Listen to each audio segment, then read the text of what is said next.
Thank you all so much for joining us tonight. My name is Diana Rios. I'm a member of the EcoExchangeEdu Showcase Planning Team. I represent EcoCentro at San Antonio College. I'm so excited for you to be here with us right now because this is the finale of the showcase and our awards night. So here's how tonight will go. I have a few opening remarks and acknowledgements, then we'll play a video with the final student showcase projects, and then we will announce the award winners. And we will also once again acknowledge the winners from last night's sustainability shorts if you couldn't join us then.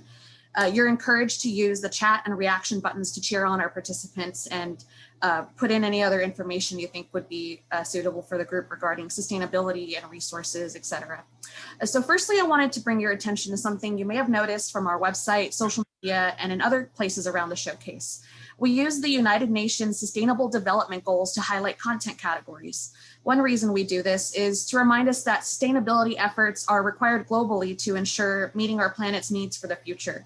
Think global, act local, as they say. We used to do this showcase in person and made the difficult but necessary decision to cancel last year and move to a virtual format this year. Even when the world seemed to shut down, the need for a sustainable planet and sustainable communities did not stop. Out of challenges come opportunities. Around San Antonio, we saw our neighbors help feed neighbors. We continued our academic careers, and we still found ways to connect with each other. Throughout these past 2 days, we have learned from others, been inspired, and started conversations about what's next for all of us. Tomorrow is Earth Day, celebrated on April 22nd every year, but every day is Earth Day for me and many of my friends here because sustainability is not just an industry or a career path or a one-time done deal ever. It becomes a lifestyle for constantly improving and celebrating ourselves and others and reflecting on our relationship with our natural and built environment. So in speaking about celebrating ourselves, now's the time for me to give acknowledgement to everyone who made this showcase possible. Before this showcase back on March 30th, we had our student mocktail mixer. So I'd like to especially thank Linda Plevak and Elizabeth Montgomery from Palo Alto College for their work with the pre-event mocktail mixer and the bingo card countdown to sustainability. And thank you to our students, faculty, and staff who submitted projects for our showcase. On behalf of the EcoExchange planning team, we are so proud of the work you shared with us. You are our hope for the future to advance sustainability goals at your schools, in our community, and the world beyond. Thank you to Sharon Curry from Trinity University for your roles in the digital design of our promotional materials, managing all of these video files, and all of the behind the scenes work you did to help make the showcase run smoothly. Thank you to Elizabeth Montgomery from Palo Alto College for your digital design work as well and contributing to our Facebook and Instagram pages. Thank you to Dr. Kevin Salfin from University of the Incarnate Word for hosting these EcoExchangeEdu events, campus presentations on sustainability, sustainability in the arts, sustainability shorts, and tonight's showcase finale and awards. Thank you to Evelyn Mitchell at St. Mary's University, Linda Plevak and the Palo Alto College Ozuna Children's Library, Crystal Willis and the Northeast Lakeview College Black Student Alliance for hosting other EcoExchangeEdu events this week. Thank you to our Tuesday keynote speaker, Dr. George Venny, and our Wednesday keynote speaker, Danielle Bellamy, for your time and the wonderful presentations you shared with us. If you missed those keynote sessions or any of the sessions this week, please watch the recordings when they become available. You will be inspired. Thank you to our review team who volunteered your time for reviewing our students' work. The award ceremony portion of this program would not be possible without you and your expertise that you lent to us for the review. The review team members are Dr. Kevin Salfin, Dr. Karen Engates, Elliot Howard from UTSA, Tim Gritton from A&M San Antonio, and Sharon Curry from Trinity University. Thank you to all of the universities for their financial support and in-kind donations that make the event and prizes possible. Thank you to faculty and advisors at all these colleges and universities for including our showcase in your courses and encouraging and supporting student participation. Thank you to Diane Dusterhoff from St. Mary's University for serving as our current chair of the EcoExchangeEdu Steering Committee. Thank you to all of the members of our EcoExchangeEdu group who helped with promotion of this event. And thank you to all of you who attended our virtual showcase sessions this week and those of you with us tonight for the finale. You are showing your support for our San Antonio College and University students, their projects, and demonstrating your own desire to create a better world for all just by being here. Please follow EcoExchangeEdu on Facebook, subscribe to our YouTube channel, And check back on the website for info on the 2022 showcase next year. If you want to join our group, you can email us and we'll invite you to our next meeting. So for those who don't know, in addition to planning this annual showcase, we meet year round to celebrate our sustainability accomplishments and cross-pollinate ideas and opportunities with other campuses. I want to say thank you again for joining us tonight. Stick around after these final videos for our awards ceremony. That's the end of my time, and I'd like to pass the stage back to Dr. Kevin Salfin. Thanks so much. And a big thanks to Dayanara Rios, who is not only our MC at the beginning of this event, but who's also been instrumental in making sure that we have a full schedule published on the Alamo College's website, has done loads of work in social media and promotion of our event. So thanks so much. All right, so we've reached the moment. We're going to spend about an hour and 40 minutes watching submissions from all of our area campuses, mostly student submissions, though there are some faculty and staff contributions here and there. So this is all about you. It's all about your vision of sustainability and the things you'd like to share with your civic and regional community. So we'll watch the showcase video, the premiere of it, and at the end of that, as Di just said, we'll have our award ceremony. So without further ado, I'll start this video. Feel free throughout to chat, to comment, to celebrate, and you can tune in, you can tune out, you can do whatever you want, but we'll convene here at the end of the video for the award ceremony. All right, here we go.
Hello, my name is Leslie Martinez. My partner is Kelsey Jaskinia.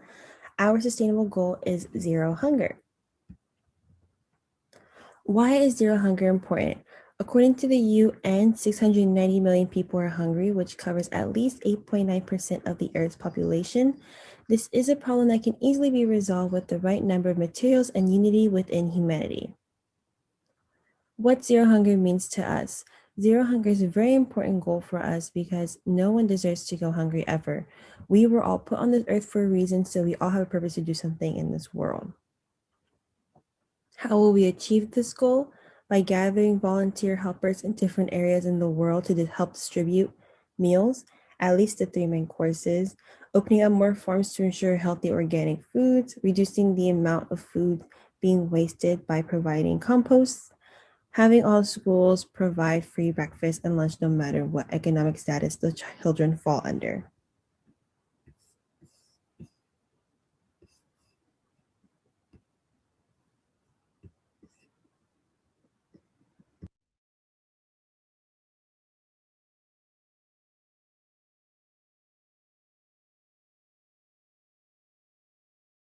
UN and sustainability.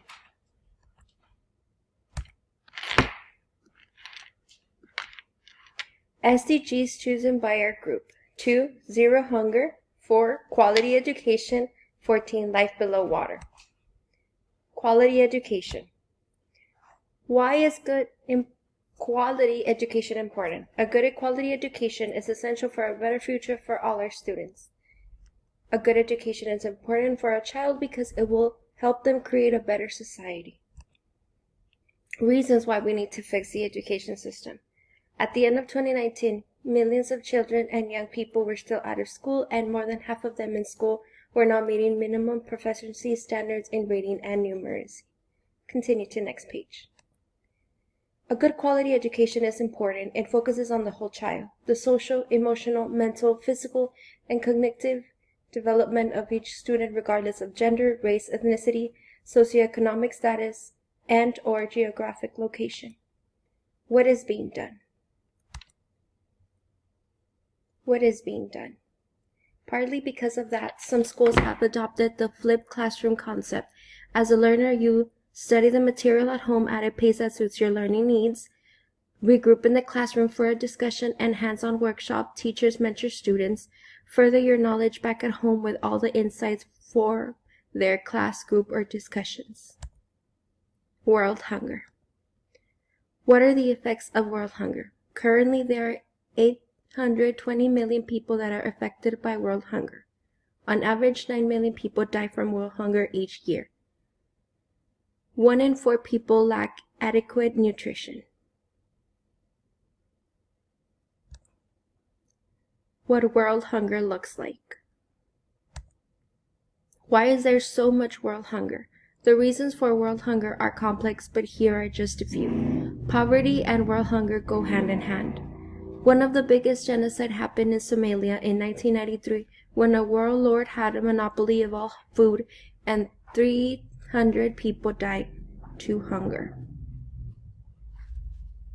Poor infrastructures and nutrition quality. What is being done to fix this? Upgrading infrastructure, improving agriculture, preparing for natural disasters, education on health and nutrition, immediate food relief to areas struck by natural disasters, improving local governments. What goal does the United Nations have to end global hunger?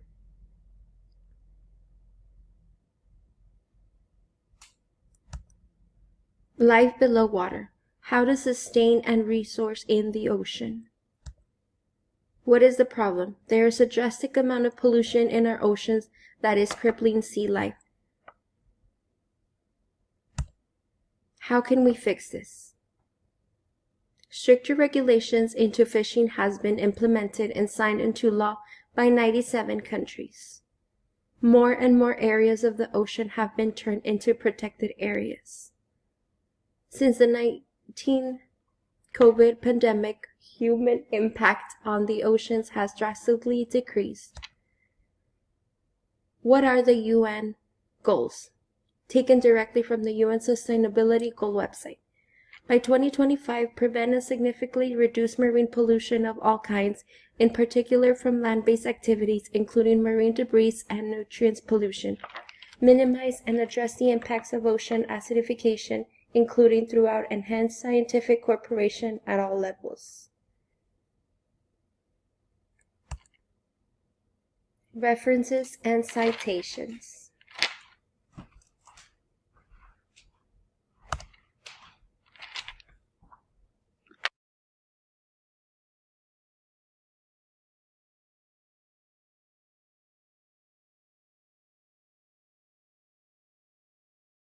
Hi everybody, my name is Nathan Cruz, and today we are going to talk about good health and well-being.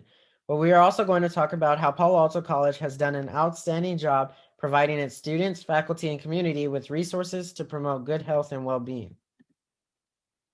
So we hear a lot about how we should take care of our bodies and make sure we are eating right. But what exactly does that have to do with sustainability? Well, the United Nations defines good health and well-being as making sure that everybody has healthy lives and that we promote well-being at all ages, since it is crucial to development. You might be thinking, how does this affect our daily lives? Since we do not have somebody always there to take care of us, we need to do our part and make sure that we are eating healthy and taking care of ourselves in order to have that sustainable development. Sustainable development is not just the act of meeting human developmental goals in the present, it is also the process of meeting those goals without taking away anything from the future generations. So what resources does Palo Alto College provide to students and faculty? Well, Palo Alto College has this service called the Share Center, which we will get into depth in just a second, but it's a combination of many resources that are available to students, faculty, and community. Palo Alto College offers a community garden. The community garden's mission is to improve food security and promote healthy lifestyles. This is one of the major resources that is beneficial towards promoting good health and well-being. Palo Alto College wants their students, faculty, and community to know that this resource is available to learn about how you can garden and create a healthy lifestyle for yourself. Not only does Palo Alto College offer the Share Center and Community Garden, it also offers the San Antonio Food Bank, the Mental Health Crisis Hotline, and the Suicide Intervention Services. Although Palo Alto College is not in charge over these, Palo Alto College still provides this to its students to know that it is available for them to use. So what exactly is the Share Center? The Share Center is a resource on campus that is committed to providing resources that will not only help students inside of the classroom, but also outside of the classroom. The Share Center offers resources such as academic peer coaching, which helps students with course guidance and responsibilities. They also offer career services, which provide students with job interviews, assistance in resume writing, and potential jobs in their field of study. They also offer counseling services, which helps with mental and physical needs. Financial wellness, which helps with students that are struggling financially. Sexual and reproductive health services, which educate students through health education and how to make educated choices that protects their body, their relationships, and their well-being. They also provide community resources such as the community garden and food bank that I mentioned earlier. Palo Alto College also offers faculty resources that help the faculty with classroom resources and how to teach their students better.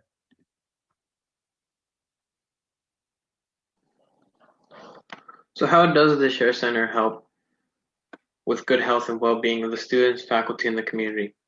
The Share Center helps students, faculty with good health and well-being by having these resources available on their website 24/7 to allow them to have access to this information whenever they need it. They also help the students with good health and well-being by educating the students on sexual health and reproduction, offering health telehealth for students that feel sick, counseling services to help with mental and physical health. Palo Alto Colleges has also assisted students during the COVID-19 pandemic.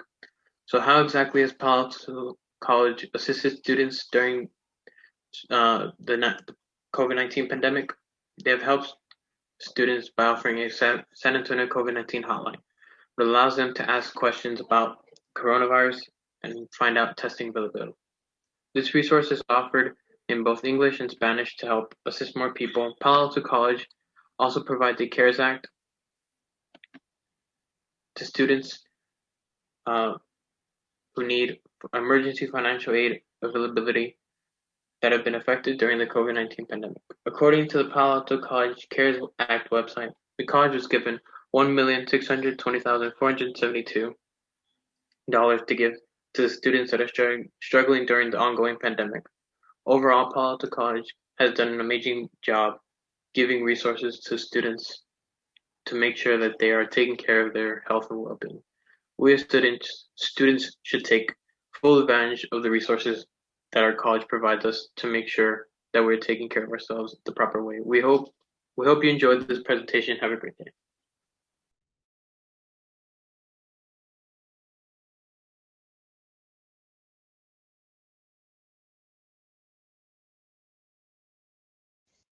Okay, hello, my name is Elizabeth Jaime, and today me and my partner Alan Hernandez will be presenting Better Health Equals Better Life, which revolves around Sustainable Development Goal number 3, good health and well-being. Did you know, according to the World Health Organization, WHO, over half the world population lacks access to health services and 100 million have been forced into extreme poverty due to health expenses. Some barriers and their impacts. So some barriers to accessible healthcare are high cost of healthcare, poor or no health insurance coverage, lack of resources, especially in developing and rural countries or areas. As a result, financial problems may arise for families that pay for health treatment, no access to preventive treatments such as immunization or regular checkups in developing regions, high infant and maternal mortality rates in developing areas, low life expectancy, and rural residents are nearly twice as likely to die as a result of motor vehicle accidents. Infant mortality around the world. According to WHO, there is a 36-year difference in life expectancy between countries. There are no genetic factors involved in these differences. There are also significant disparities among races, ethnicity, incomes, and social statuses. 21,000 children before the age of 5 die every day from common and treatable preventable diseases such as diarrhea and pneumonia. COVID-19 and health inequities. According to the CDC, racial and ethnic minorities are more susceptible to contracting and experiencing health complications from COVID-19. Black people are dying at a rate 1.4 times higher than that of white people. What can be done to solve this issue? Promote universal health coverage and/or increase government spending toward healthcare. Work on improving clinics and hospitals in developing regions. Increase use of telehealth systems, which will allow better communication with doctors for those living in rural areas. On the left, a photo taken at a medical volunteering program in Ghana.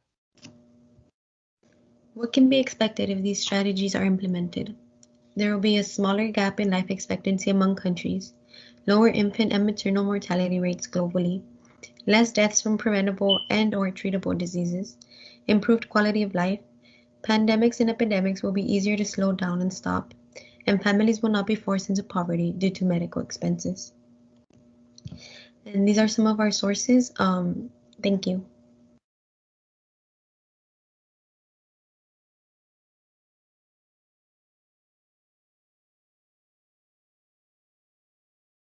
Hi, my name is Tamron Robshaw. I'm a current Palo Alto student and a member of San Antonio community. Today, I will be discussing good health and well-being. This topic impacts all of us because we are residents of San Antonio community. San Antonio is one of the largest and the most beautiful cities in the United States. We have many tourist attractions such as the Alamo, the Riverwalk, etc. These are beautiful things to look at. However, being a San Antonio resident, I have noticed that we have a lot of food trucks. A lot of stands where they're selling hot Cheetos and cheese, fruit cups with Lucas and chamoy, gummy bears, candy on it, things of that nature, things that aren't really healthy, but they're always fun to eat. There are 3 merchants that have the largest grocery stores in San Antonio. The primary one is H-E-B. There's also Walmart, and there's also Target. H-E-B has over 50 locations in San Antonio right now, currently. However, when you step inside of H-E-B, what is the first thing that you notice? You always see that there's like a large fresh produce section, but there's only one. In the rest of the aisles, they're selling, essentials and frozen foods, pastries, candy, chips, soda. The top 3 drinks in San Antonio are sweet tea, Big Red, and Coca-Cola. This is not good for our community. This provides options that are not healthy and not safe. Although it is fun to drink and eat these items, they're not really helping us. They're not making our lives better. In 2014, there was under 1 million adults that were categorized as either obese or overweight. That's a lot of people in San Antonio. And it's very unfortunate because being a resident here and partaking in the community and going to one of San Antonio district schools, I've noticed that there were no activities that parents and family members can partake in, students, besides the health class, which is general education. There weren't options where families got to learn how to make healthier options, learn about calorie intake, learn about bad carbs and good carbs, things that a dietitian can teach you. And realizing that, I noticed that that should be incorporated more into our community. I used to live in Maine. It's a beautiful state. It's very far up north. Going to Maine, I was engaged in a lot of activities, how to grow trees, how to plant fruits and vegetables, basically how to survive on your own in the wilderness, because a lot of Maine is covered in nature. There's not a lot of fast food options. It's not by choice. It's because of the type of climate and layout Maine has. And being a part of the school system, I did realize that there were more options where they would give us foods to take home, healthier options. And I thought to myself, why not incorporate that in San Antonio? Why not provide this education to San Antonio members? Help lower the obesity rate, help lower diabetes, help lower this in our community altogether as a whole. In order to save San Antonio, in order to make this a better place and safer for our children to grow up in, we have to give the knowledge to our people. I'm discussing the topic of good health and well-being because we are not ourselves and we cannot survive without it. Without safer and healthier food options and the knowledge to our people, there's no way for us to possibly grow. There's always going to be those things holding us back. San Antonio should be more than the Alamo Dome. It should be more than street tacos. It should be more than the Riverwalk.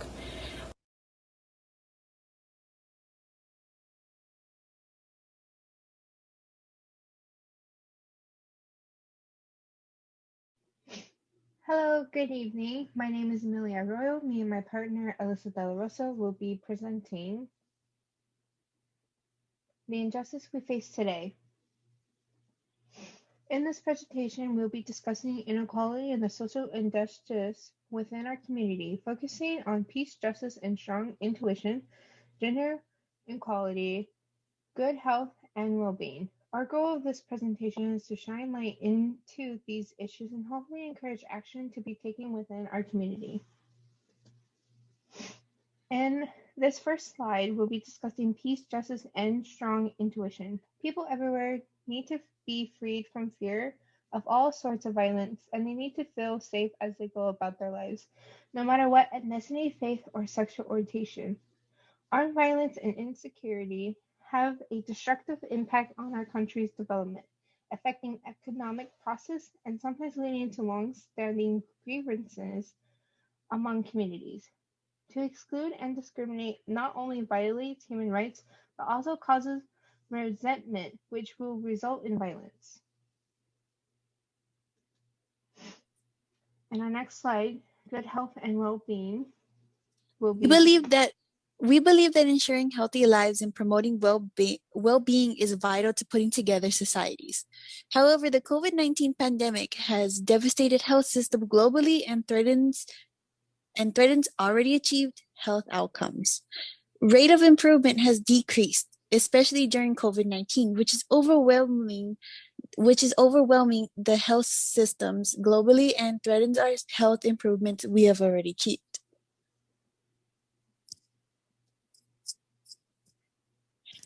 For gender equality, women and girls represent half the world's population and thus also have its potential. Women today are represented by political leadership across the world. Women mostly take up jobs that involve things such as caregiving, and thanks to COVID-19, they have taken a major hit to their job and careers, which leave them as one of the most affected groups of individuals. Putting women in more leadership positions will fundamentally drive better and more sustainable development outcomes for all / support more rapid recovery. Pay gaps are a common thing in the workforce. A pay gap is when there is a noticeable difference in the amount you are getting paid based on things such as gender, race, ethnicity, and sexuality. For our reflection, regardless of where you live, our communities face a crisis. Raise awareness in your community about the importance of excellent health, healthy lifestyle, also as people's right to quality health care services. Teach that gender equality is a fundamental right. Advancing gender equality is critical to all or any areas of a healthy society, from reducing poverty to promoting the health, education, protection, and well-being of all. Exercise your right to carry elected officials to account. Exercise your right to freedom of data and share your opinions together with your elected representative. We must work together to create a safe and successful communities. Thank you.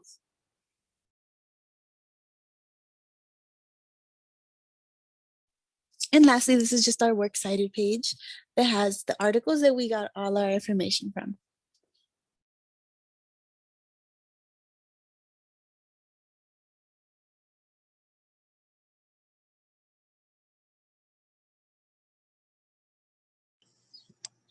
In parts of Panama City, you are mesmerized by its prosperity. But as you continue down the road, you quickly begin to see how prevalent poverty is in the surrounding rural areas. Many citizens live without running water or electricity, highlighting the wealth gap between the capital and the rest of the country. And although the Panama Canal brings billions of US dollars every year, it has also increased the economic inequality, leaving 95% of rural Panama in poverty. According to the government of the Panama Republic and the World Health Organization, the rural province of Darien has 40% of its population within the range of multidimensional poverty and geographically located in the area with the least access to clean water and sanitation. This is the region in which our efforts have been focused. Our team is composed by 3 members, which are Luis Magaña. He worked in the engineering constraints calculation, water filtration prototype, and the solid works. Myself, Wilsabe Quiles Guzman. I work with international relations constraints, communication, water filter prototype, water testing, and contaminants. And Jose Hernandez, environmental science constraints, activated carbon, water testing, and contaminants. As part of Enactus, during the spring break of 2019, we met with representatives of the Food and Agriculture Organization of the United Nations, the FAO. We were conducting our initial needs assessment, trying to determine how we could assist with providing local communities with clean water. The FAO pointed us in the direction of a community we could help, Arimay. Arimay receives potable water through water lines every 3 weeks, and water is filtered by 50-gallon live straw filters. Unfortunately, this quantity of water is not enough for the entire community, so it is dedicated to the local school, leaving the rest of the community to use other sources such as streams, rivers, or rainwater, or rain-collected water. After reestablishing communication with our partners, we were introduced to the cacique, the chiefman of the community, who informed us that water filtration was important, but not as important as actually obtaining water, since most of their sources dried up during the summer. He also told us that there was a community that needed most help, which was Vista Alegre. It is because of this that right now we are working with the community of Vista Alegre instead of Arimay. However, Vista Alegre has similar issues as Arimay, but it is a smaller community, easier for us as a university team to focus in helping them and provide a source of water filtration that is maintainable and sustainable for the community. In light of recent guidelines regarding safe international travel, we partnered with a Panamanian organization that could be our arms and legs in a country, Solar Water. This organization is known for providing various sources of water collection and distribution systems in Panama.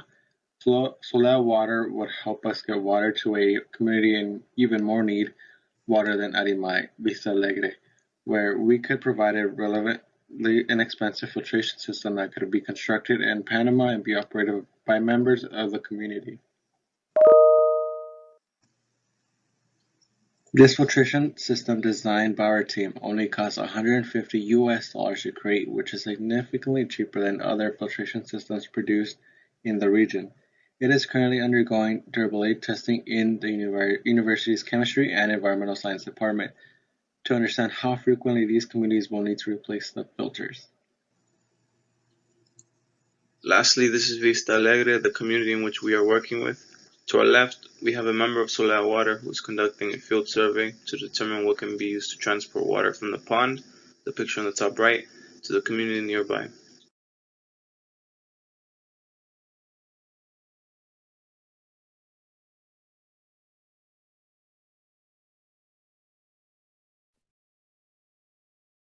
Good evening. My name is Taylor Murphy. I'm at the University of Incarnate Word. I am a senior in the meteorology program, and today I'm going to be talking to you about microplastics through my group project of Glitter, the Problem with Litter. This is a 3-part series done by my other associates, Samara Trevino and Caitlin Hernandez. So what are microplastics? Microplastics are tiny pieces of plastic that are less than 5 milliliters. Annually, about 359 million plastics are produced yearly, and about 40 of those end up in the waterway systems. Microplastics are very similar to rock erosions, but basically what happens is that rocks go through a system, they're eroded over time, and eventually they saltify. Microplastics do not. They are eroded by the water, but eventually they have a stopping point, which is why they're such a big issue. It does take about 20 to 500 years for them to completely dissolve or disintegrate, and even then we are not sure if that's what they do. Microplastics are everywhere, especially in waterway systems and in oceans, and they're harmful to marine life, ecosystems, and animal life. And they're also harmful to human beings. Microplastics come from larger pieces of plastics, or they're manufactured like microbeads or glitter, or they're found in clothing fibers, which are, the semi-thin synthetics, and that's the most common kind of microplastics. As I was saying before, this is a life cycle that they go through, and microplastics are so small that they can actually be transported by air and end up in clouds and come down as precipitation like rain and snow.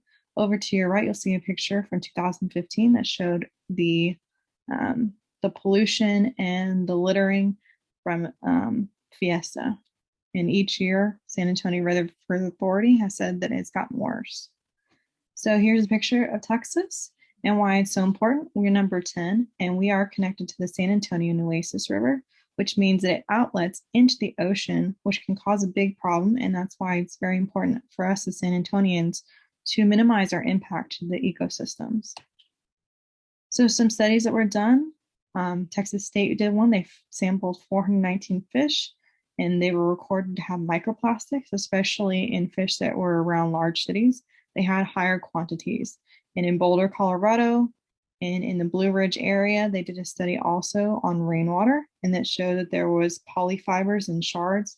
And the study was done by United States Geology Survey. Another study shows that there was airborne particles in France in 2017 that indicated that humans are actually breathing in microplastics, about 1 to 60 fibers for indoors and about 0.3 to 1.5 fibers outdoors.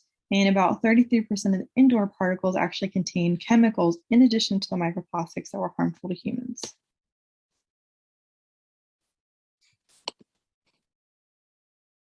And so some mitigations we can do is recycling, avoiding single-use plastics, avoiding polyester and semi-synthetic products, avoiding microbeads and glitters in makeup products. And then, of course, the most important thing that you should take away from this is to volunteer for your San Antonio River Authority to clean up our waterways. And so that way, like I said earlier, we can minimize our impacts, and that way microplastics don't affect our ecosystem, especially the one we have here in San Antonio. Thank you, and this will conclude my briefing.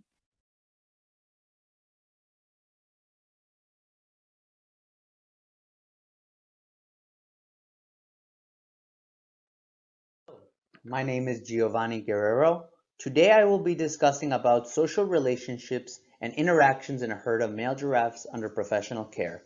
In this study, the interaction of related giraffes under professional care were observed at the San Antonio Zoo. This research examined how zoo animals, specifically male giraffes, respond within their environment, whether being social interactions within or between species, environmental enrichment, or individual patterns of behavior.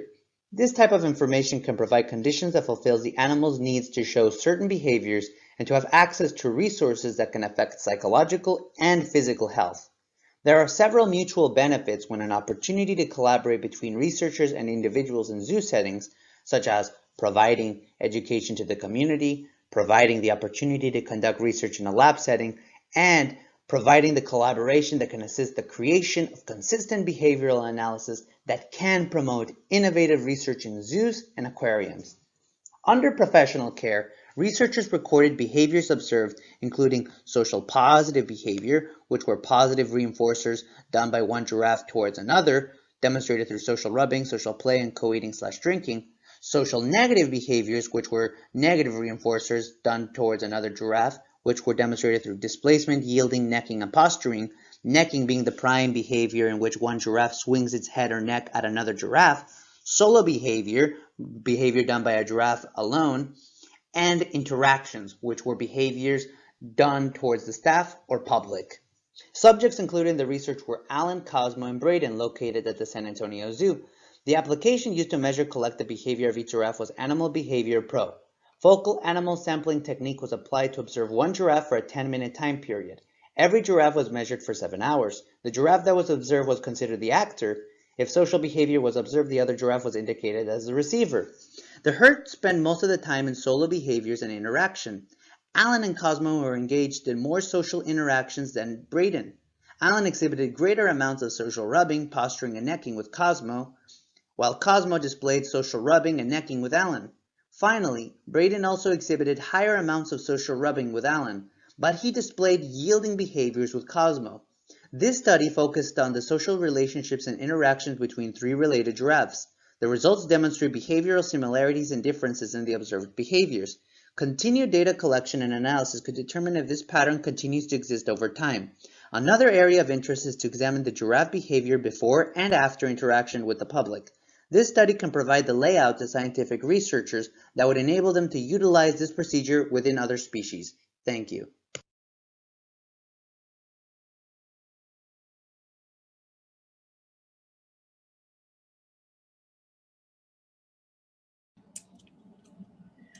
Hello, my name is Chastity Nevares. Hello, my name is Gabriela Renteria. And we chose for the sustainable assignment, we chose quality education. Our title for this presentation is Awakening a Better Educational System. We were researching how the pandemic has affected education for students during this research. We have been able to sit down with students and parents who have been affected during this pandemic. We decided to go more in depth with the sustainable development goal because we want to better the education for not only young adults and children, but also for ones who are seeking an education at a university or a community college.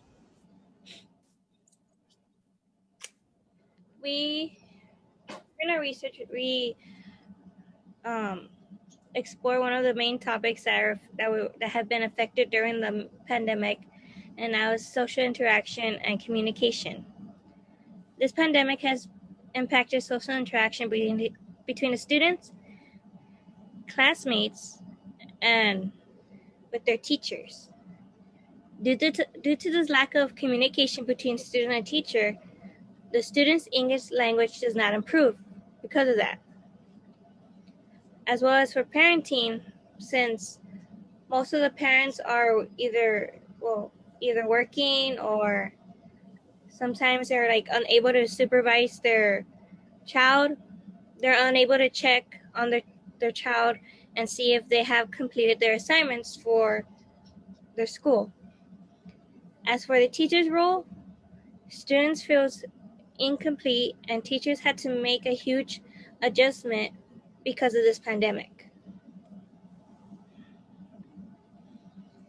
So for sustainable development, the teachers now should train both offline and online in case a situation like this happens again, as well as gain a better communication with their students. Administrators and teachers' aide should monitor more during online classes. Parents should communicate more about assignments with their child. And teachers and parents should set up meetings once a week to check how their child is doing online and at the school.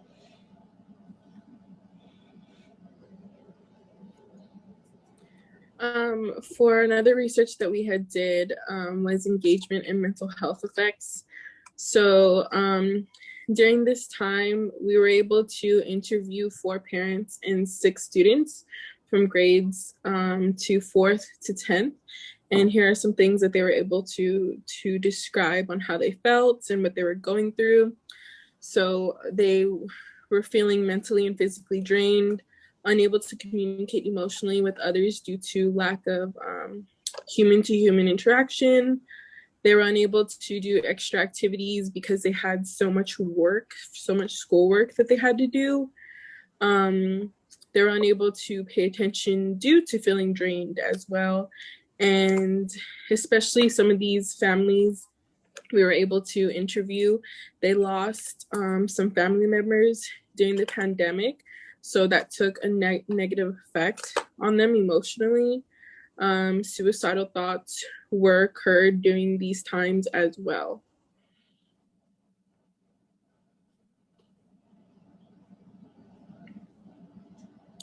And here's some sustainable developments that we were able to provide.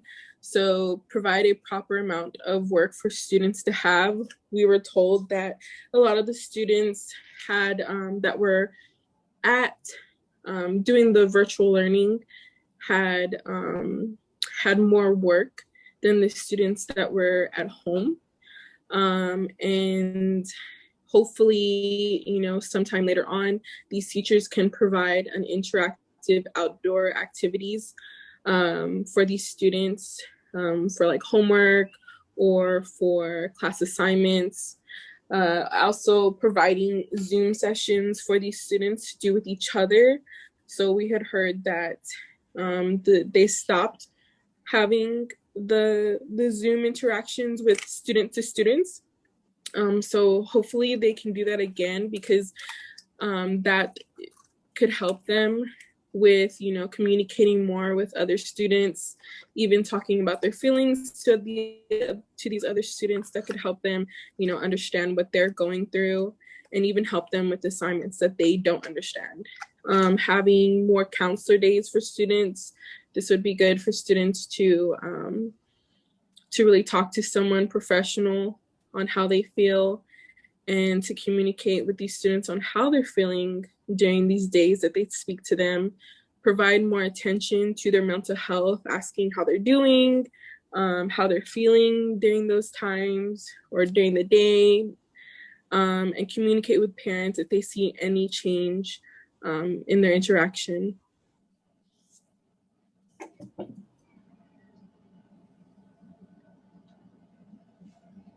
And the result of this, we believe and hope that the research we did on how to improve the quality of education will not only benefit children and young adults, but also college students, teachers, and professors. Thank you so much. Thank you.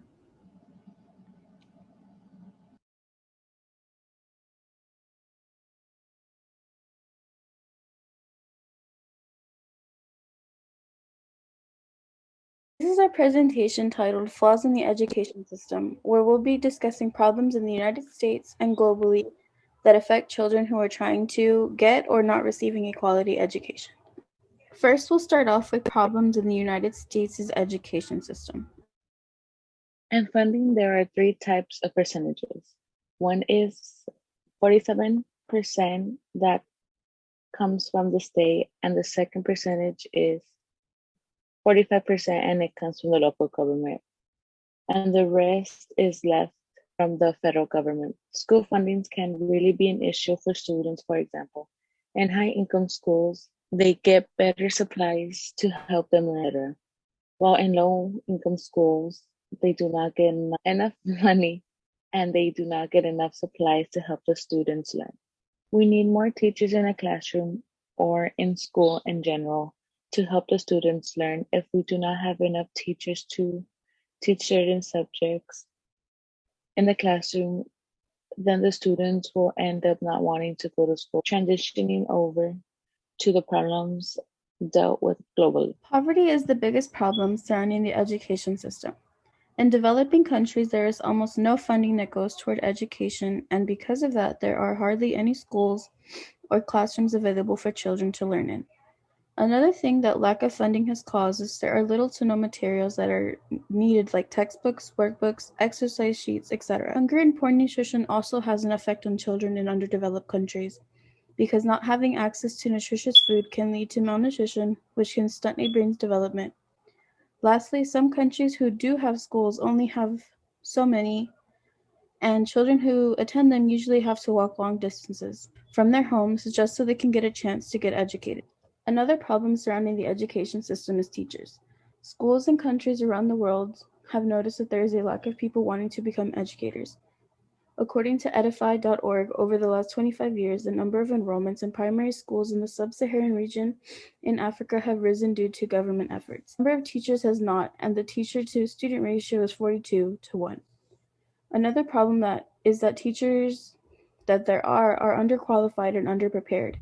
For example, in Ethiopia, only 43% of primary school teachers were adequately trained. Something that is in close association with teachers being underqualified is that because they are not trained properly, they are not providing quality education. Over 130 million students in these countries who have untrained teachers haven't learned basic reading, writing, or math skills. Finally, we offer possible solutions and share things that are actively trying to be done. Some things we suggest are reducing the cost of education. For example, in some African countries, they have gotten rid of school fees for children to be able to attend schools, and they saw a rise in enrollment. Another suggestion would be to offer school lunch programs for all students because 66 million children worldwide are malnourished and don't get enough food. And providing lunch to students would ensure they are fed and would possibly encourage them to be at school regularly to be able to receive meals. Another suggestion we would have would be to encourage the involvement of parents, because according to Waterford.org and over 50 different studies, parental involvement in a child's education would increase their self-esteem, grades, and social skills. Another suggestion would be to provide proper and updated training for teachers. The TED campaigning, which is an initiative by the U.S. Department of Education, which is designed to raise awareness of the teaching profession. Another initiative is REACH, the Harvard Graduate School of Education that collaborate with educators and policymakers who, in setting of migration or displacement, will still have access to inclusive and quality education. E-learning is another initiative program in Africa that provides education opportunities to children whose schooling has been interrupted due to violence. Literacy, education, and math labs is a program in Colombia, Panama, and the Dominican Republic that was designed to provide the important basic reading, math, and writing skills for children. Lastly, another initiative is the Sarapa Vocational School. Is a educational project that provides of education for job training for generations now and to come.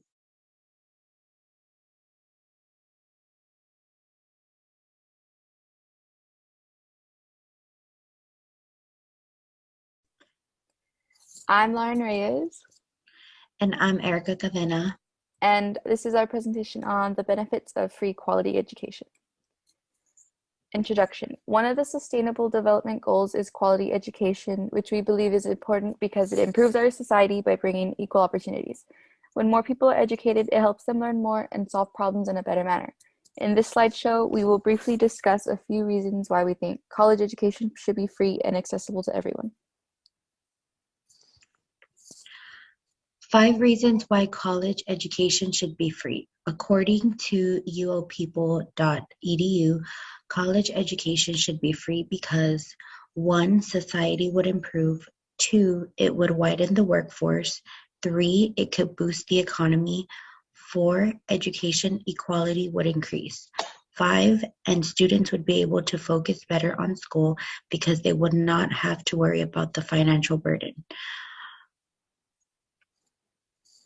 Other reasons, lower income students could graduate because some students may drop out due to not being able to pay for their tuition. It would also improve graduation rates, and student debt would not be an issue for the younger generation. More people will go to college, leading to a more educated society, leading to growth and development. Conclusion, and how quality education relates to sustainability.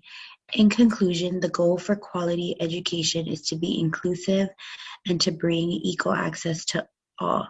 When people are able to get quality education, they can break free from the cycle of poverty. people that can live more sustainably and healthy, bringing more peace to society. And that's all for our presentation. Thank you.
Sustainability Through Quality Education by Abraham Rodriguez and Diana Gonzalez. PISA 2018 Worldwide Ranking. The United States in 2018, when ranked by PISA Program Year for International Student Assessment, placed 13 in reading, 18 in science, and 37 in math, bringing the overall rank to 25 when averaging all scores, then comparing them to other countries.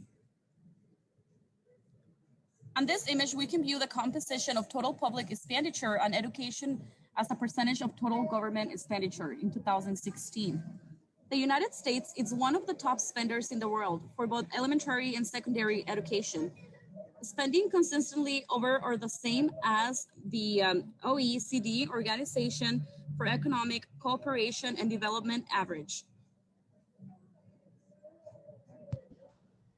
In 2016, the United States spent $739 billion in public school education, and in 2017, they spent $694.3 billion, and in 2018, they spent a total amount of $720.9 billion. Now, my partner Abraham will discuss in detail how the United States funds the educational system. So what my partner discussed was in total about how the U.S. usually spends above the international average, above countries like Estonia, Poland, Finland. Yeah, if you look at the rankings in the first slide that we showed, we are actually ranked pretty far below those countries. And you look at how much we spend, you look at you see the image right here.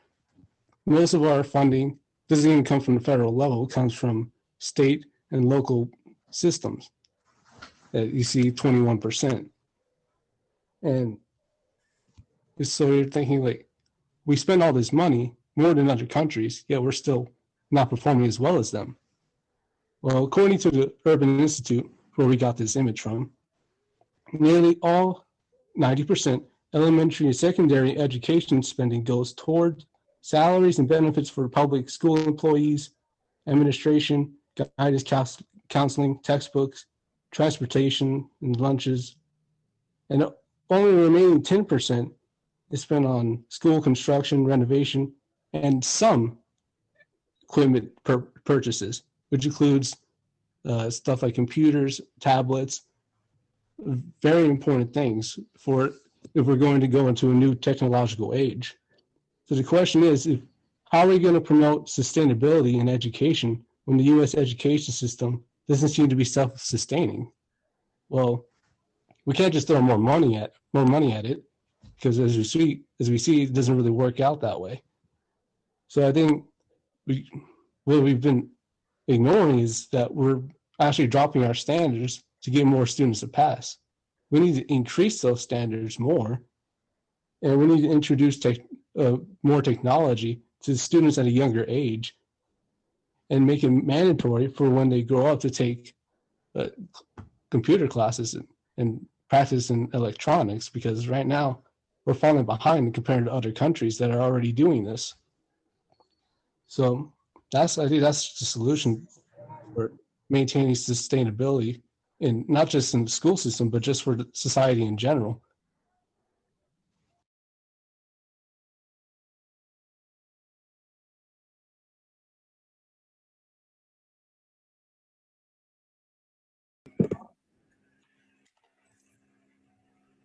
Hi, my name is Stephanie Castillo, and I'm here with my partner, Serena Gutierrez, and today we will be discussing quality education and its importance. Why is quality education important? Quality education is very important and something that all students need and be made available to. The objective of our goal is to allow individuals to receive the best education possible, which will provide them with endless career opportunities. With quality education, endless possibilities in our career will arise, as well as many valuable life lessons. When people are able to access quality education, they will break the cycle of poverty. Education therefore helps to reduce inequalities. How do we provide quality education? We can provide quality education by making school funding a priority. We can ask our government to place education as a priority in both policy and practice. We must make sure our government can provide free public education to children of all ages. We can partner with local government officials and local school districts to emphasize the importance of students being able to learn no matter where they come from. We must make sure schools aren't being overpopulated. If students feel lack of attention or outcasted, they will lose interest and teachers will feel increased stress. Master plans should be provided by the school personnel so this problem can be avoided. We must make opportunities for teachers to have a job in a field that can be kept. Policymakers can increase teacher funding and support, which will make them want to work in any school, no matter what area of town it is in. Teachers must have a decent living as well. A fair-based pay is needed at every school.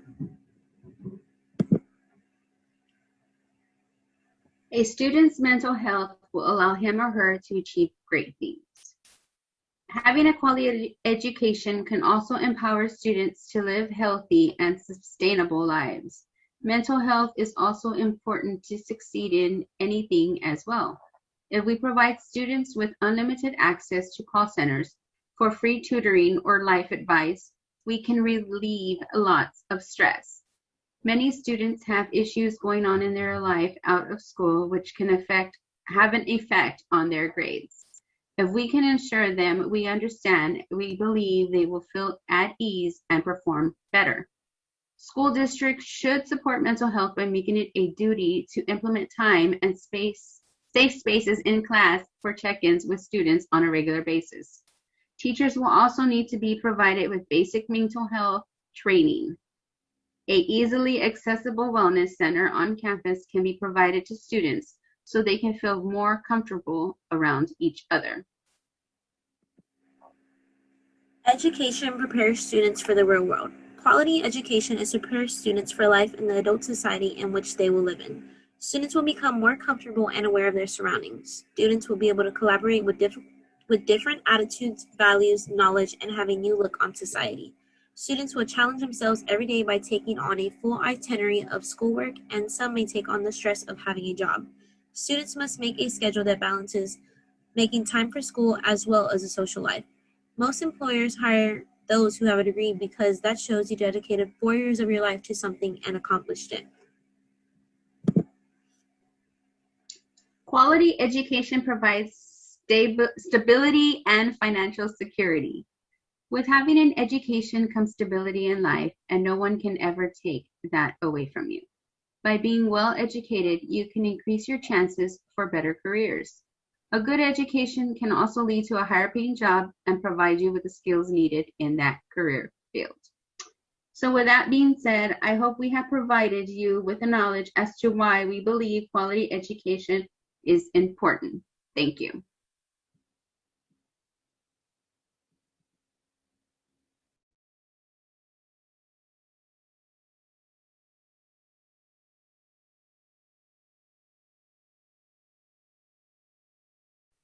Gender equality. What exactly is gender equality? Gender equality, which is also known as sexual equality, is a condition of having equal access to services and benefits, including economic engagement and decision-making, as well as a state of fairly valuing individual attitudes, desires, needs, regardless of someone's gender. Ways to reach this goal. Educate young and new generations about gender equality and why it is needed for the world to be a place of equal opportunities. Also educate those who find one sex superior than the other. Try to better/diminish standards that have been used for decades within genders. Example, it is common for men to be told not to show any emotions. Avoiding stereotypes is another thing that people should learn to do, because being stereotypical of others also creates perception of inequality. While we should try to achieve gender equality, it allows everyone equal access opportunities in the workforce, and it gives everyone an equal space to express themselves. That way, nobody can have anything negative to say about them, and gender will no longer define how somebody gets treated. Coming from a Mexican household, I have experienced unfair treatment because of my gender. As a woman, I am expected to be civil and obedient. I am expected to do the cooking, cleaning, and taking care of kids, which growing in a Mexican household taught me. I have dealt with lack of gender equality in public spaces as well. I was at the mall wearing shorts, and a man told me that I was being unladylike and called me horrible slurs. Gender equality, or their lack of, is something that women close to you experience in everyday life. So next time someone's being sexist, step up and speak out, because that could easily be your mom or your sister. Thank you for your time, and remember, treat others the way you would like to be treated. And here are our works cited sources.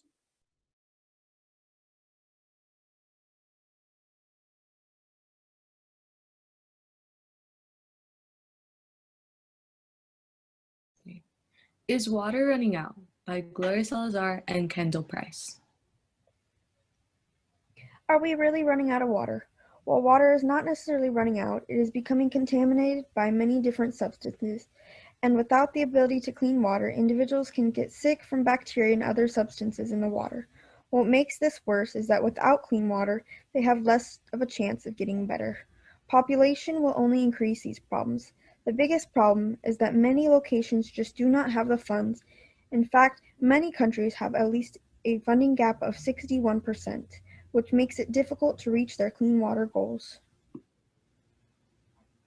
What is the issue with running out of water?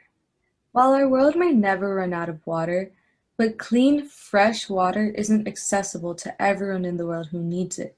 Worldwide, only about 6 countries can be found with fresh, clean water. That means billions of people are without safe and clean water. If the world were to run out of water, farmers would have to find a new place for work because the fields would be ruined, pollution is increasing, and people who are poor have no choice but to use unsanitized water. The polluted water supply would kill our aquatic life, further reducing the available water supply, and waterborne diseases would spread. How can we improve?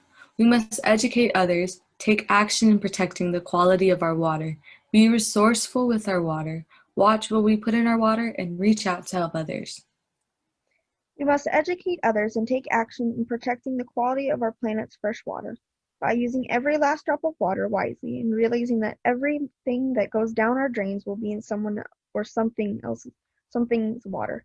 Something else that we can do is reach out and lend funds, water or sanitation resources to those who do not have it. You can visit sites like Charity Water to donate.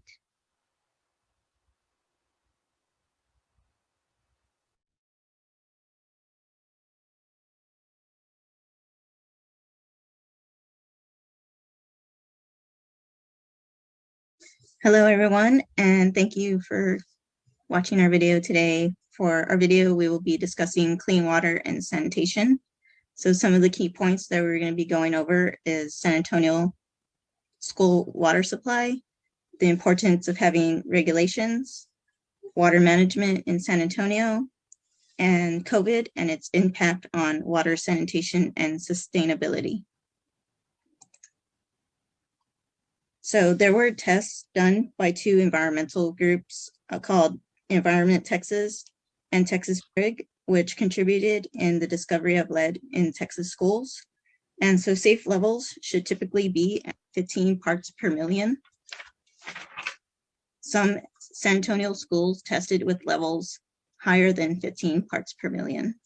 And some of the reasons why this occurred was lack of laws implemented, insufficient testing, and outdated piping. So high levels of lead can contribute to poor health and can affect a child's developmental abilities. And so, as I mentioned before, high levels of lead can induce health difficulties in children. And that's why it's important to have these regulations in place. In response, the city took action and introduced a policy into the Texas State of Representatives. That policy was called HB 2998 bill. And this bill would make assurances that the level of lead did not exceed 1 part lead per billion. So now I'm going to hand over our presentation to my classmate, Kimberly. All right, so I'm going to go ahead and share my screen. And all right. Okay, so since we're talking about water sanitation, I thought it would be important to look into the company that is making sure that our water in our city is protected. So the company that's in charge of the water in our city is called SAWS. SAWS implements policies that prevent, detect, and reduce environmental pollution in our drinking water supply. They ensure the quality of Edwards Aquifer, which is our main, water supplier, and they do things like enforce land acquisition programs, and they have also a drought program in place for when a drought happens, our people are protected. And my next slide is about COVID and its impact on water sanitation and sustainability. The CDC recommends that, most people wash their hands as it's the most efficient way to fight off COVID. However, so many people don't have access to clean water. And so because of that, a lot of people aren't able to protect themselves efficiently. And I think it's important to look into how so many people die every year because they don't have access to clean water. The World Health Organization estimates that unclean water and poor sanitation caused about 829,000 deaths in 2016. COVID has set back the SDG's 6th developmental goal back significantly. Other than health hazards, secondary impacts like buying water bottles or panic buying just things in general has really been negative to our environment. And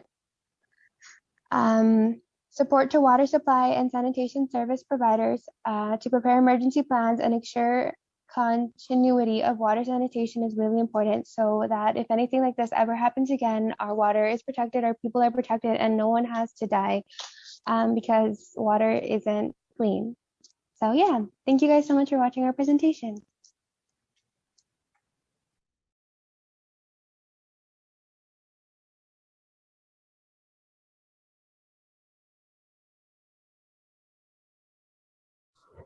Hi, my name is Priscilla Ruiz. Hi, my name is Araceli Salas. And this is the importance of clean water and sanitation. Why this issue is important. Oftentimes, people with access to clean water and sanitation don't realize just how good they have it. We rely on water for basic everyday necessities, such as drinking, cooking, showering, brushing your teeth, and cleaning. We use private restrooms and bathrooms for our sanitation needs and personal care. Now, imagine not having any access to these sources. This is the sad reality for millions of people across the world. According to the CDC, globally, 780 million people do not have an improved water source available to them, and 2.5 billion people do not have access to improved sanitation. Living without clean water and sanitation leaves people vulnerable to diseases, health issues, and unsafe living conditions.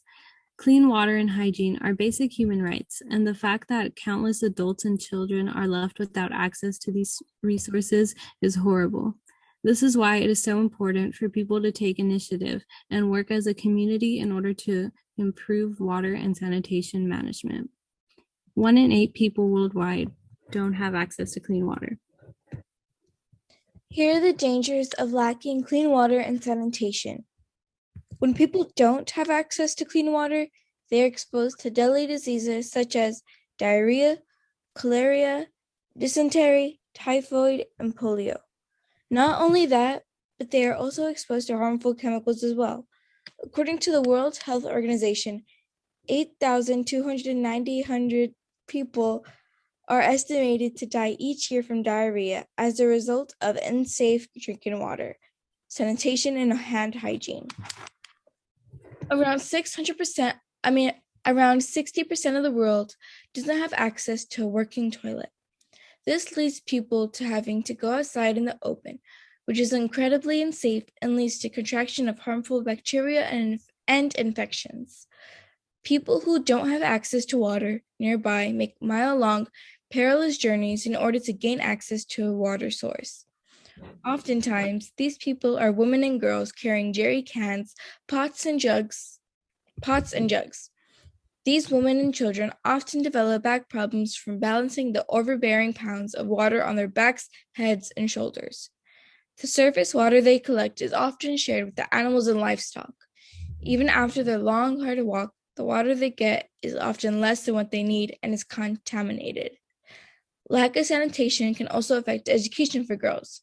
Without a working sanitation facility, girls miss more school once they reach puberty. What are the benefits? There are many benefits to gaining access to clean water and sanitation. One benefit is the avoidance of contracting deadly and dangerous diseases. One more benefit is it's better for the economy. When people have access to clean water and sanitation, they have more time to be economically productive. Furthermore, clean water and sanitation is beneficial towards education. When children have access to these necessities, they are more likely to maintain better health and therefore better attendance. Here's how you can spread the message.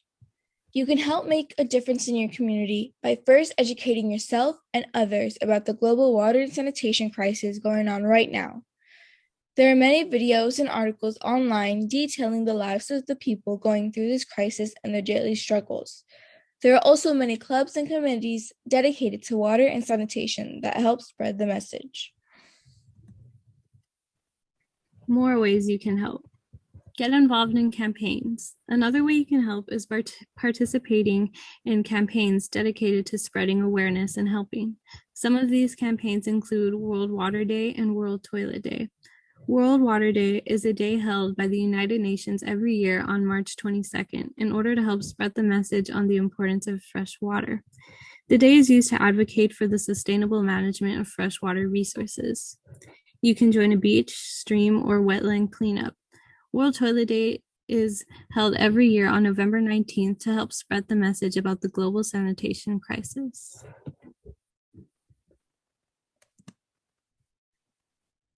Here's our work cited. 7 fast facts about toilets, accessing water to water and sanitation, drinking water, global wash fast facts, goal 6, tapping the benefits of clean water, sanitation, and hygiene, The Journey, Episode 2, Life Without Clean Water, and Water and Sanitation. Thank you. Thank you.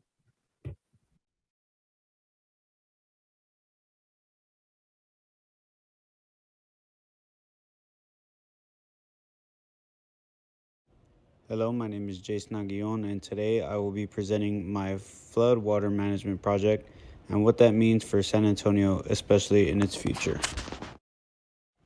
Flooding is a very common occurrence in San Antonio, but it is nowhere near as bad now as it was in the late 1800s and early 1900s. Because of this, flood water management became the city's priority, such as the building of Almost Dam, a more increasing issue than many may realize. Because if San Antonio keeps growing at its current rate, the impervious area of the river basin will increase by 25%, causing more runoff at higher velocities, causing even more life to be at risk. Although flooding is caused by a myriad of issues, there are a few that are primarily relative to San Antonio, such as industrialization, meaning new buildings similar to homes and working spaces, degradation of water quality, and failed water management structures. Also, sediment loading, which is caused by erosion, can become an issue if not properly addressed. Since the population of San Antonio is growing, pollution through vehicles or even trash can degrade the quality of our water.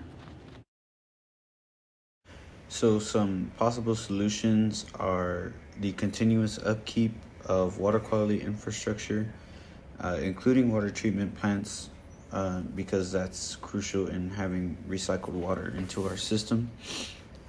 Improve the efficiency of water treatment plants.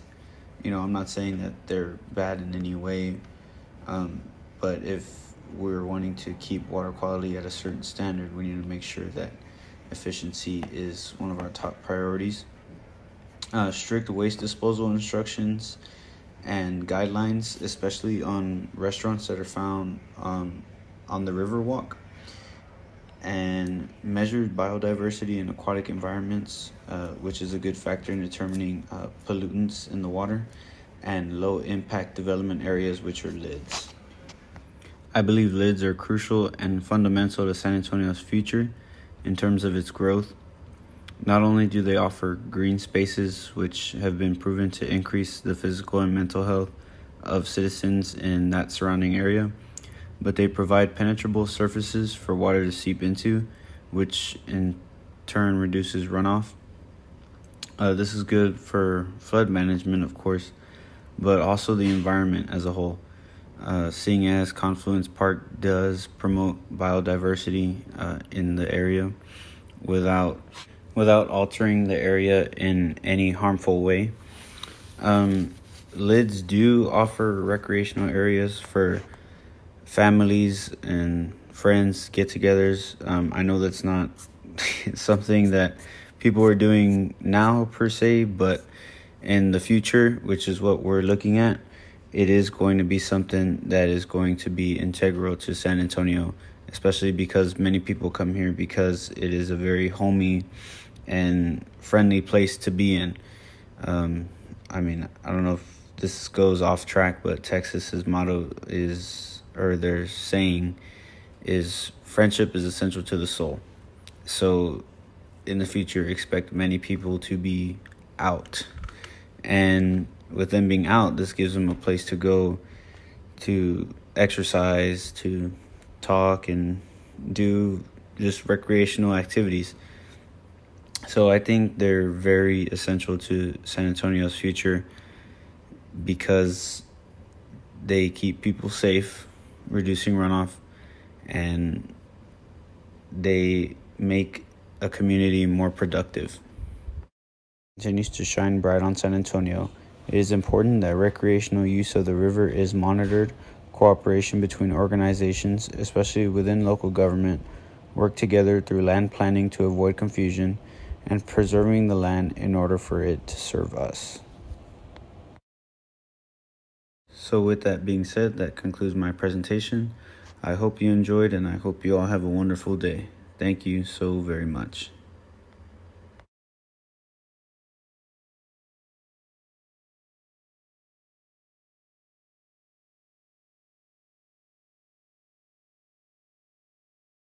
Hi, my name is Omar Trevino, and our project will dive into microplastics and how microplastics make their way into our waterways. Our goal is to inform the public and make them aware of our impact and that microplastics are actually there, that they're actually a problem, and provide a solution, or at least encourage people to come up with solutions.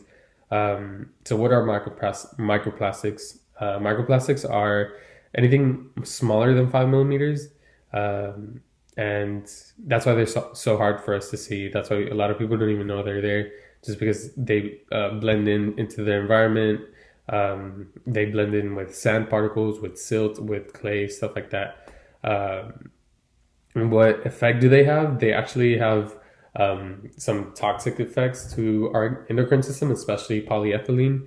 And polyethylene comes from like single-use plastics, like trash bags, like any other plastics we buy at the corner store, and then we throw away. And so yeah, they're actually pretty toxic, and that's what we want to focus on. Also, we don't want to just let these clean up just because we want to clean up because we know the stuff that's going on affects our environment, affects us.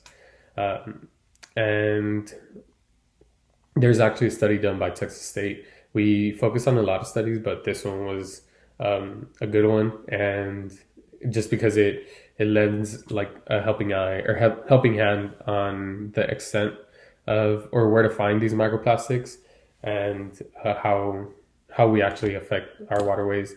So they took samples from different fish and in different areas and Texas in watersheds, different rivers from Colorado River, Brazos, San Antonio River, Nueces, Nechis, a lot of them. And they found out that urbanized streams will end up having more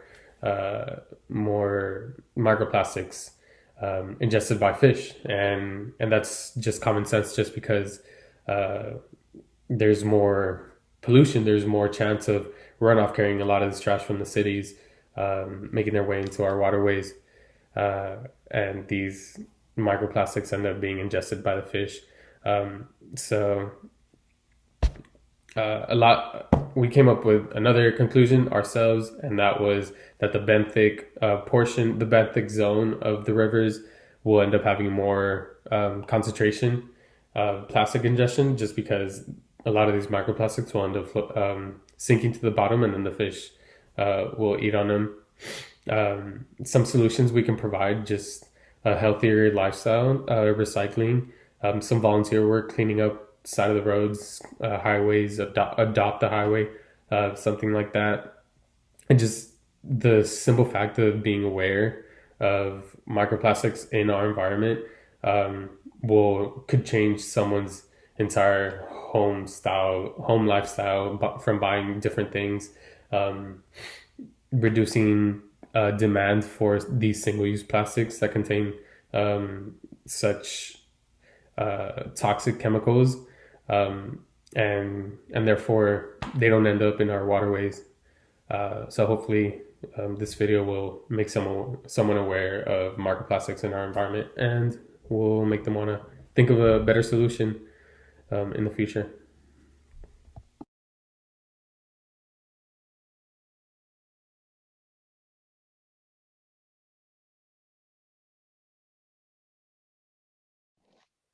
Good evening. My name is Randy Villarreal.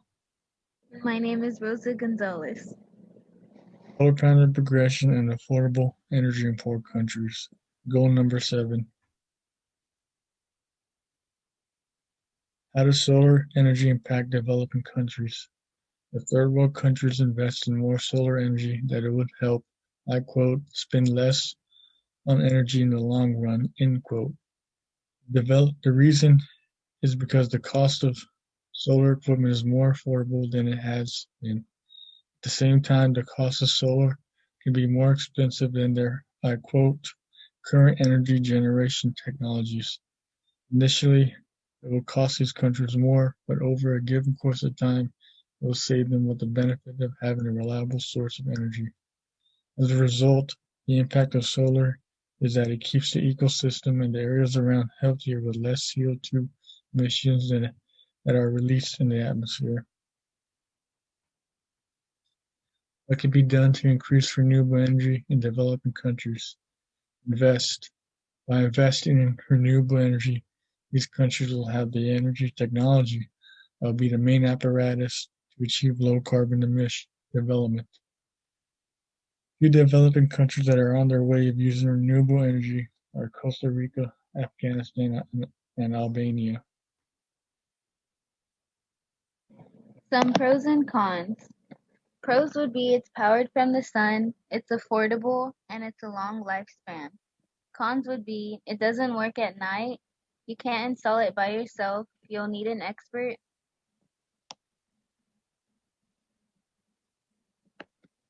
It also reduces global warming.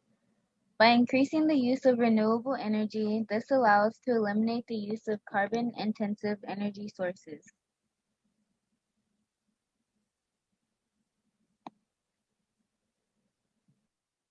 Thank you.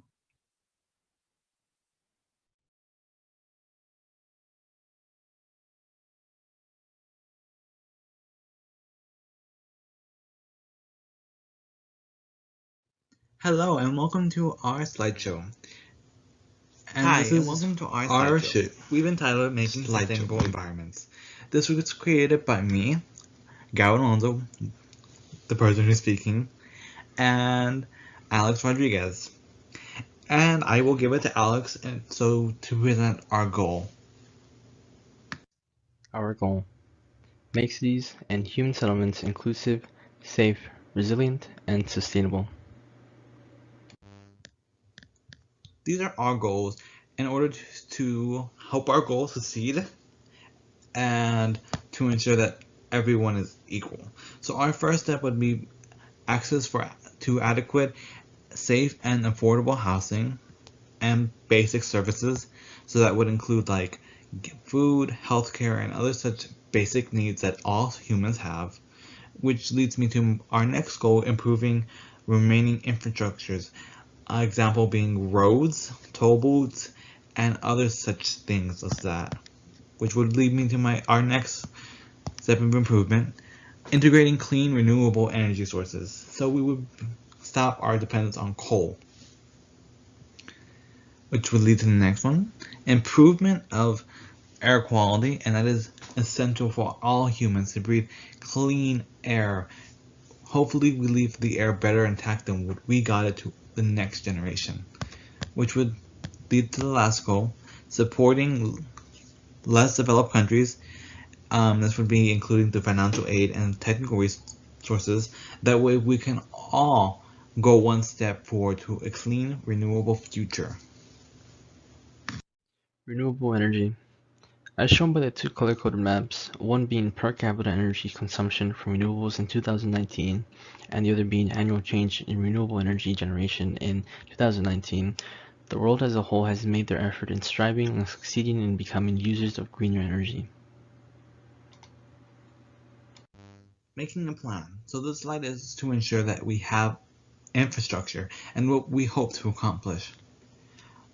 Okay, the first one being energy conservation. In a clean society, hopefully we'd use either minimal or as closer to minimal energy, so that way we're not creating waste, which would lead me to our next discussion topic, waste reduction.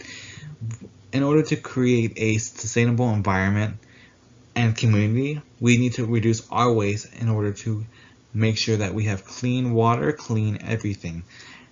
Our next step would be promotion of local services, and that would include your local small businesses and other resources that are locally sourced. That way we would eliminate the need to import other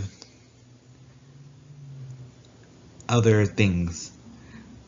Our next step would be development of public spaces.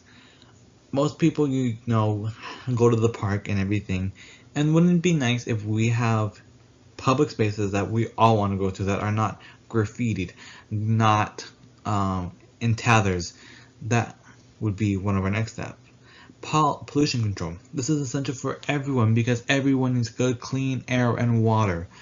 Pollution control not only helps us, but it helps our marine life and our organisms that rely on certain environments, which would lead us to our next, support for local businesses. So like I said earlier, this would help eliminate the need to ship things to us. A great example would be Amazon. There are so many local businesses that you can buy from, but because of Amazon's convenience, most people go for the Amazon option, and we hope to kind of change that, so that way you support local businesses, supporting the area around you, and giving back to the community, which will lead to it being more sustainable. Our next topic is energy efficient buildings. This is critical because a lot of Americans have a huge carbon footprint, and this is not only the individual but corporate America. And if we all kind of switch to a safer renewable energy source, as well as LED lights that use less energy, that can kind of help out the balances, and also the energy efficient toilets that don't use as much water. Our last step would be educating our community, because we know education is vital in order to help spread the mentality of saving the planet, saving the environment, and this would give back to everyone. And Alex is going to show you the next step. Things we can do: save energy, eat less meat, use reusable alternatives, go paperless, use renewable energy, recycle and reuse, grow your own produce, donate unused items, buy fair trade products, drive less, don't waste food, wear sustainable clothing, and finally, use eco-friendly cleaning products. And this concludes our slide. I really hope you enjoyed it as much as we did creating it. We learned a lot about our planet, we learned a lot about our social state, and we learned about a lot of things we can do to prevent us from leaving this world worse than we received it in. And educate people who aren't sure what they can do. And so it was a blast making this presentation. We hope you enjoyed it. And that's all I have to say. And again, thank you for listening. So it was a blast making this presentation. We hope you enjoyed it. And that's all I have to say. And again, thank you for listening.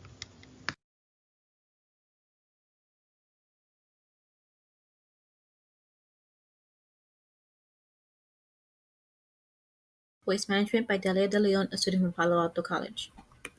There's a lot of waste in the United States, and although we as a society know how to recycle, we still forget about it often. Our goal is to get students into the habit of responsible waste management.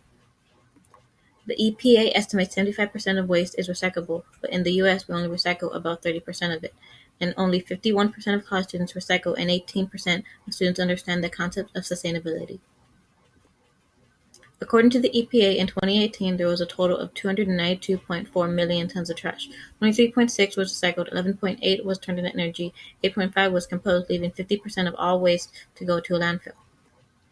One of the targets of Goal 12, responsible consumption and production, is to substantially reduce waste generation through prevention, reduction, recycling, and reuse. You can reduce waste like food by saving leftovers or putting them in the compost bin, reuse objects like material grocery bags, glass Tupperware, reusable water bottles, and old fabric as rags, and recycle cans, paper, and glass, and Google what plastics to recycle since not all go in the recycling bin, and donate your road clothes.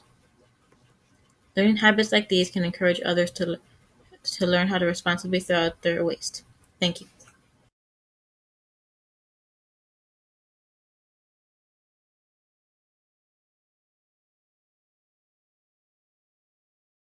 Life Below Water by Ariana Garza and Tyler Pena. For Life Below Water, Goal 15. Conserve and sustainability. Use the ocean, seas, and marine resources for sustainable development. 10 targets have been done, 24 events, 9 publications, and a total of 2,017 actions have been taken. 3 ways to help our ocean at home. Conserve water, use less water so excess runoffs and wastewater will not flow into the ocean. Another one, reduce pollutants, choose non-toxic chemicals and dispose of all chemicals properly. 3, reduce waste, cut down on what you throw away. And 3 more to help our ocean in the water. Fish responsibly, follow catch and release practice and keep more fish alive. Practice safe boating, anchor in sandy areas. From a coil to sea grasses. And the last one, to respect habitat. Healthy habitats and survival go hand in hand. Treat with care. Sustainable. Understanding network properties such as food, energy, water, and other infrastructures. Other universities such as Georgia Tech they have several groups that are working towards new methodologies to understand and quantify the resistance and sustainability of coastal areas, such as the location independent framework for community-based for all coastal areas resistance planning. Ecosystem. Marine ecosystems are the largest of Earth's aquatic ecosystem and are distinguished by waters that have a high salt content. Systems contrast with freshwater ecosystems which have a lower salt content. And the two pictures on the left, the first one on the top is the coral reef, and the one on the bottom left is a demonstration of how the ecosystem works. Ocean's life. Endangered animals.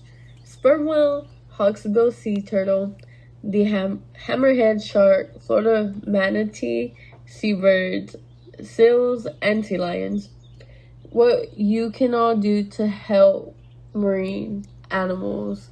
Help reduce the amount of pollution in the ocean. 80% of ocean's pollution comes up to the land, and that's where that's where we can all make an impact by being more aware and helping out. Picking up litter and learning to properly dispose our own trash will help the ocean. These are some of the pictures of the endangered animals, which are the sperm whale, the hawksbill sea turtle, the hammerhead shark, the Florida manatee, seabirds, seals, and sea lions.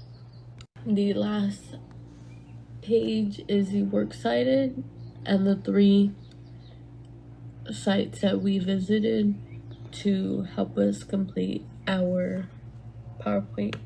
Thank you.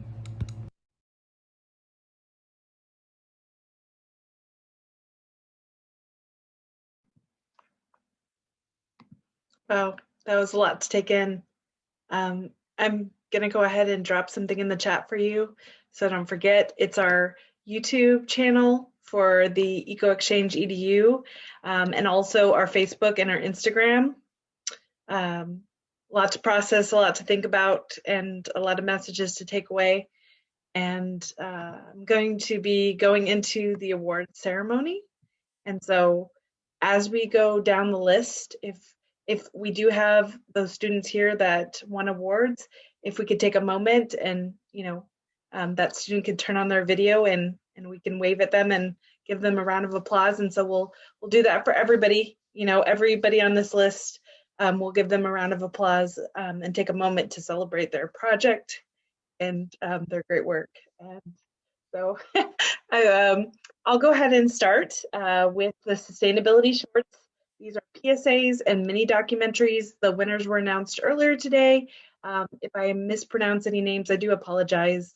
For first place, we have Peace and Justice in San Antonio by Caitlin Shea, class of 2022, and Anna Marie Ramos from class of 2022 from San Antonio College in the Alamo district. So please, round of applause. And if either of those students are here, please do turn on your videos, unmute yourself. For second place, we have Intentional and Sustainable Living, the TICO Way by Andreina Ahrens, class of 2020, the University of Texas at San Antonio.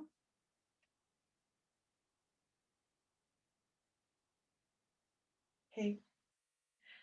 For honorable mention, we have The Starving in Our Backyard. This was by Edson Alvarez Lira, class of 2021, and Emmanuel Ineguiz, class of 2021, Palo Alto College in the Alamo Colleges District. And moving down the list, we had so many good projects submitted.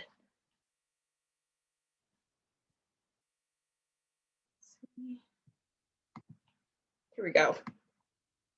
All right, the next one, honorable mention, Mental Health Sustainability PSA, Gabriela Hernandez, class of 2021, Denise Salazar, class of 2021, Palo Alto College in the Alamo Colleges District. And that was an excellent event. I witnessed part of that this morning. Very good job. Now we're going to move into our virtual showcase awards. Those were the videos that were showcased this evening. And so our first place winner is our water race by Luis A. Magana, a class of 2021, Jose Hernandez, class of 2021, and Wilzave Guiez, St. Mary's University. And I do know, I did think I saw one of those students here. So if you are here, we want to definitely thank you for your excellent project, and we thank you for all the effort that you put into that. And if you could pass it on to your group as well. Our next award winner for second place was Glitter, The Problem with Litter, Taylor Murphy Aguilar, class of 2021, the University of Incarnate Word. Yes. Thank you. Then we have our honorable mention, Floodwater Management by Jason Alexander Aguillon, class of 2021, the University of Incarnate Word. And I believe I saw Jason here as well. And then finally on our awards for honorable mention is Water Running Out by Gloria Salazar and Kendall Price, Palo Alto College in the Alamo District.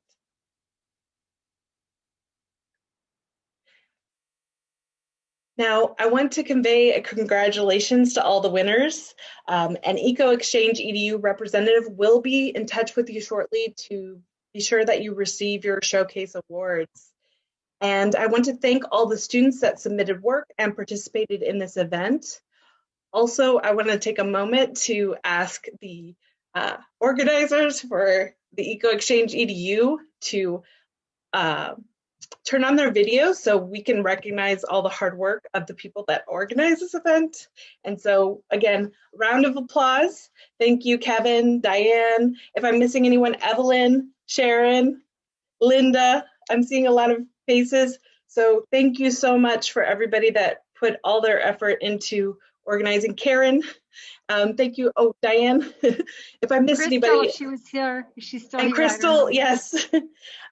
Yes, and Evelyn saying hello winners. I'll be reaching out to you by email tomorrow to get your prizes to you. Taylor saying yay to all the award winners and staff such as for this fantastic event. Again, please do follow us on social media. This is an annual event, so please do participate in 2022 event. And as you progress, we are always looking for people to help organize and participate. And one day your students or your employees or your, if you're a TA, there might be some project that you influence as well. And so please do follow us on social media, Facebook, follow us our YouTube channel, and also on Instagram. And I've dropped that in the chat. Is there anything else anyone wanted to add before we close?